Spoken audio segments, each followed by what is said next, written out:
এই মেয়েটিকে সামনের দিকে ঘুরিয়ে দাও। এই মেয়েটিকে একটা শাড়ি পরিয়ে দাও। এই মেয়েটিকে একটি চেয়ারে বসিয়ে দাও। Just broom.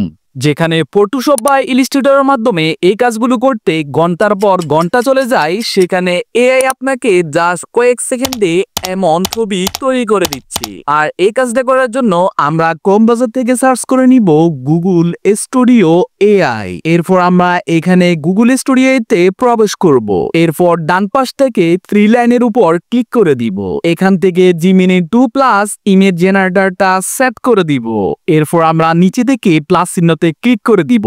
এখান থেকে আপলোড ইমেজের উপর ক্লিক করে আমাদের ফাইল ম্যানেজার থেকে আমরা যে ছবিটাকে এডিট করতে চাচ্ছি ওই ছবিটা এখানে ইনপুট করে দিব। এবং এখানে আমি এখন লিখে দিব এই মেয়েটিকে একটি চেয়ারে বসিয়ে দাও। আশা করি সবাই ভিডিওতে একটি লাইক করে আমার পেজটিকে ফলো করে যাবে।